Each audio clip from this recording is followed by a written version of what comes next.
جاتے ہیں اور جب ان پر آیات پڑھی جاتی ہیں زادتہم ایمانا، قرآن کو سن کر ایمان بڑھتا ہے، رحمان کی آیات کو سن کر ایمان بڑھتا ہے۔ اور یہ قبروں پہ بھروسہ کرنے والے نہیں، یہ مردوں سے مانگنے والے نہیں، یہ مردوں کے عرصوں میں جانے والے نہیں، وَعَلَىٰ رَبِّهِمْ يَتَوَكَّلُونَ، یہ اپنے اللہ پر توکل کرنے والے۔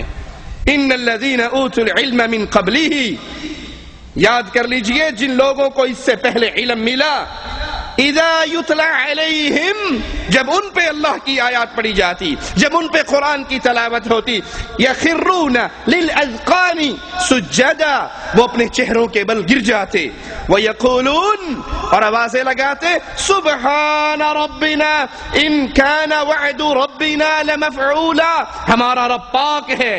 اہل ایمان اللہ کی آیات کو سن کے سجدے میں گرتے ہیں۔ اسی لیے رسول کریم صلی اللہ علیہ وسلم نے فرمایا، جب آدم کا بیٹا قرآن کی آیات سنتا ہے، قرآن کی آیات پڑھتا ہے، سجدہ تلاوت سے گزرتا ہے اور اس آیت پہ سجدہ کرتا ہے، شیطان روتا ہے، افسوس مجھے سجدہ کرنے کا حکم ہوا اور میں نے نہیں کیا، میرے لیے ہمیشہ کی آگ اور جہنم ہے۔ آدم کا بیٹا سجدہ کرتا ہے تو اس کے لیے اللہ جنت مقرر کر دیتا ہے۔ وَيَخِرُّونَ لِلْأَذْقَانِ يَبْكُونَ وَيَزِيدُهُمْ خُشُوعًا، اہل ایمان قرآن سن کے، قوالیاں سن کر نہیں، دھمال ڈال کر نہیں، ڈانس دیکھ کر نہیں، ناچتے ہوئے نہیں، ڈھول کی آواز سن کر طبلے پہ رقص کرتے ہوئے نہیں، بلکہ قرآن کی آواز سنتے ہوئے وَيَخِرُّونَ لِلْأَذْقَانِ يَبْكُونَ وَيَزِيدُهُمْ خُشُوعًا، یہ اہل ایمان منہ کے بل گر پڑتے ہیں، روتے ہیں، ان کے دل میں اللہ کا خشوع اور ڈر اور زیادہ ہوتا ہے۔ وَإِذَا سَمِعُوا مَا أُنزِلَ إِلَى الرَّسُولِ تَرَىٰ أَعْيُنَهُمْ تَفِيضُ مِنَ الدَّمْعِ، اہل ایمان یہ جب اللہ کی آیات کو سنتے ہیں، اللہ کے رسول پر وحی ہوتی ہے، اہل ایمان اس وحی کو سنتے ہیں تو ان کی آنکھوں سے آنسو جاری ہوتے ہیں، قرآن سن کر دل نرم ہوتے ہیں، قرآن سن کر اللہ کی طرف انسان بڑھتا ہے، قرآن سن کر قرآن کا سماع کرنے سے انسان اللہ کی طرف بڑھتا ہے، اس کے ایمان میں اضافہ ہوتا ہے، اس کے دل میں اللہ کا ڈر پیدا ہوتا ہے۔ اور اسی چیز کو سننے کا اللہ نے حکم دیا ہے، قوالی سننے کا حکم نہیں دیا، ڈانس دیکھنے کا حکم نہیں دیا، ڈھول اور طبلے بجانے کا حکم نہیں دیا۔ حکم کیا دیا ہے؟ آئیے قرآن کی آیت سنیے، وَإِذَا قُرِئَ الْقُرْآنُ فَاسْتَمِعُوا لَهُ وَأَنصِتُوا لَعَلَّكُمْ تُرْحَمُونَ، جب قرآن پڑھا جائے تو خاموشی سے سنو، اس کی طرف خاموش رہو، دھیان لگاؤ، یہ کام تم کر لو اللہ تم پر رحم کر دے گا۔ قرآن کو سننا مشروع ہے، ثواب کا باعث ہے، اور قرآن سننے والوں سے مالک محبت کرتا ہے، ان کی تعریف کرتا ہے۔ وَإِذَا تُتْلَى عَلَيْهِ آيَاتُنَا، اور جو قرآن نہیں سنتا اس کا حال کیسے بیان کرتا ہے؟ وَإِذَا تُتْلَى عَلَيْهِ آيَاتُنَا وَلَّا مُسْتَكْبِرًا كَأَن لَّمْ يَسْمَعْهَا كَأَنَّ فِي أُذُنَيْهِ وَقْرًا، جب اس پر قرآن کی تلاوت کی جائے، انہیں قرآن سنائے، کہ سانو قرآن نہ سناؤ، ہمیں جو سکون قوالی سے ملتا ہے قرآن سے نہیں ملتا، کیوں نہ سنائیں؟ کہ قرآن سمجھنے کے لیے 18 علوم چاہیے اور قوالی سمجھنے کے لیے صرف شرک اور کفر کی لعنت چاہیے جو ہمارے دل میں موجود ہے۔ ہم قوالی سن کے، آپ دیکھ لیجئے لاہور کے بسوں کو صبح صبح جا کے چیک کر لیجئے، 1000 کے اندر کوئی ایک بس نہیں ہوگی جس میں صبح قرآن کی تلاوت ہو، اور آپ کو سینکڑوں بسیں مل جائیں گی جہاں نصرت فتح علی خان کا کفر چل رہا ہوگا۔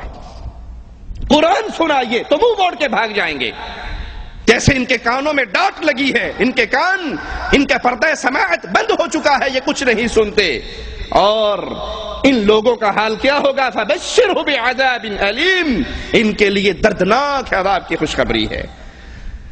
قرآن کو ترک کرنے والے، اس کے سماع سے منہ موڑنے والے، ان کے بارے میں قرآن کی آیات پہ غور کیجئے۔ وَقَالَ الرَّسُولُ يَا رَبِّ إِنَّ قَوْمِ اتَّخَذُوا هَذَا الْقُرْآنَ مَهْجُورًا، رسول قیامت کے دن ان کے اوپر مقدمہ کریں گے، اے اللہ، یہ اسلام کی طرف نسبت تو کرتے تھے، نام تو لیتے تھے، لیکن انہوں نے قرآن کو بالکل چھوڑ دیا تھا، یہ قرآن کی تلاوت نہیں کرتے تھے، قرآن سے لذت نہیں لیتے تھے، قرآن سے ان کو محبت نہیں تھی۔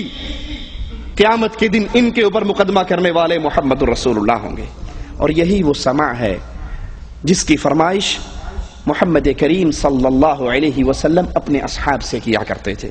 بخاری و مسلم میں ہے اللہ کے حبیب علیہ الصلاۃ والسلام نے ابن مسعود رضی اللہ عنہ وارضاہ سے کہا مجھے قرآن سناؤ. ابن مسعود کہنے لگے یا رسول اللہ صلی اللہ علیہ وسلم قرآن تو آپ پر نازل ہوا ہے، میں آپ کو سناؤں؟ آقا علیہ الصلاۃ والسلام نے فرمایا مجھے دوسروں کی زبان سے سننا اچھا لگتا ہے. اے قوالی سننے والوں، آقا علیہ السلام کا اگر کلمہ پڑھا ہے تو سنو. نبی کہہ رہے ہیں مجھے دوسروں سے قرآن سننا اچھا لگتا ہے، ابن مسعود مجھے قرآن سناؤ. ابن مسعود کہتے ہیں پھر میں نے رسول کریم صلی اللہ علیہ وسلم کے سامنے قرآن حکیم کی تلاوت شروع کی، اور جب میں اس آیت پر پہنچا فَكَيْفَ إِذَا جِئْنَا مِن كُلِّ أُمَّةٍ بِشَهِيدٍ وَجِئْنَا بِكَ عَلَى هَؤُلَاءِ شَهِيدًا، اس وقت آپ کا کیا حال ہوگا جب ہم ہر امت میں سے ایک ایک گواہ حاضر کریں گے اور آپ کو ان لوگوں پر گواہی دینے کے لیے حاضر کیا جائے گا. تو رسول کریم صلی اللہ علیہ وسلم نے فرمایا بس کرو ابن مسعود بس کرو. میں نے اپنی نگاہوں کو اٹھایا تو محمد کریم صلی اللہ علیہ وسلم کی آنکھوں سے پانی آنسو موتیوں کی طرح گر رہا. قرآن سن کر نبی کو رونا آتا ہے، قرآن سن کر نبی کے صحابہ روتے ہیں، قرآن سن کر اہل ایمان روتے ہیں. ان کے دل پہ قرآن سننے سے اثر ہوتا ہے، قرآن سننے سے ایمان ان کا بڑھتا ہے. یہ اہل ایمان کا سماع ہے. اور آئیے اب اہل شرک سے پوچھتے ہیں ان کی عبادت کا طریقہ کیا ہے، ان کا سماع کیا ہے. وہ محفل سماع میں کیا کرتے ہیں؟ تالیاں بجانا، سیٹیاں مارنا، ڈھول پیٹنا. یہ اہل شرک کا سماع ہے، اہل ایمان کا نہیں. قرآن ہمیں خبر دیتا ہے وَمَا كَانَ صَلَاتُهُمْ عِنْدَ الْبَيْتِ إِلَّا مُكَاءً وَتَصْدِيَةً. بیت اللہ کے پاس ان کی نماز صرف سیٹی اور تالیاں بجانا، سیٹیاں مارنا اور تالیاں بجانا. لیکن کبھی نہ بھولنا کفار مکہ اس عمل سے اللہ کے تقرب کی امید رکھا کرتے تھے. یہ مذاق کے طور پہ نہیں، بطور عبادت.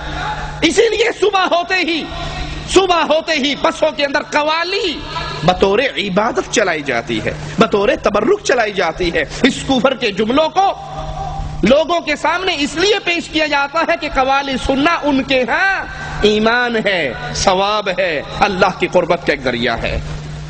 آج قوالی کے دلدادہ بھی تالیاں بجاتے ہیں، ڈھول پیٹتے ہیں، چمٹے بجاتے ہیں اور اس کو قرب الہی کا ذریعہ سمجھتے ہیں. آئیے قرآن سے پوچھتے ہیں وَمِنَ النَّاسِ مَن يَشْتَرِي لَهْوَ الْحَدِيثِ لِيُضِلَّ عَن سَبِيلِ اللَّهِ بِغَيْرِ عِلْمٍ. لوگوں میں سے وہ لوگ جو لہو الحدیث کو خریدتے ہیں تاکہ لوگوں کو اللہ کے راستے سے گمراہ کیا جائے، بغیر علم، بغیر علم کے. ان کو کوئی علم نہیں. قوالی سننے والا، قوالی گانے والا، قوال اور سامعین یہ سارے مل کر کوئی ایک حدیث بھی نہیں پیش کر سکتے کہ محمد کریم صلی اللہ علیہ وسلم کے اصحاب کرام نے یہ عمل کیا ہو. ان کو کوئی علم نہیں. یہ کفار کے رکش قدم پر چلتے ہوئے، یہ ہندوؤں کے راستے پر چلتے ہوئے، ان کے مندروں سے بجن سن کر مسلمانوں میں قوالی کی صورت میں پھیلانے والے، وَيَتَّخِذَهَا هُزُوًا، اور اسے ہنسی مذاق بنانے والے، أُولَئِكَ لَهُمْ عَذَابٌ مُهِينٌ. یہ وہ لوگ ہیں جن کے لیے دردناک اور رسوا کر دینے والا عذاب ہے. عبداللہ بن مسعود رضی اللہ عنہ سے سوال ہوا کہ آپ لہو الحدیث سے کیا مراد لیتے ہیں، اس کا کیا مطلب ہے؟ تو انہوں نے 3 مرتبہ زور دے کر کہا اللہ کی قسم اس سے مراد گانا ہے، اس سے مراد گانا ہے، اس سے مراد گانا ہے. عبداللہ بن عباس رضی اللہ عنہ سے پوچھا گیا لہو الحدیث کے بارے میں تو انہوں نے فرمایا گانا اور راگ. یہ گانا اس سے مراد، قرآن کی آیت سے مراد یہ گانا ہے، یہ موسیقی ہے، یہ راگ ہے. مسند احمد میں اور ترمذی میں اور ابن ماجہ میں ہے رسول کریم صلی اللہ علیہ وسلم نے فرمایا گانے والی کو نہ بیچا کرو، گانے والی کو نہ بیچا کرو، نہ انہیں خریدا کرو، نہ انہیں گانا سکھایا کرو، اور ان کی قیمت حرام ہے. اور ایسی ہی باتوں کے بارے میں لہو الحدیث کی آیت نازل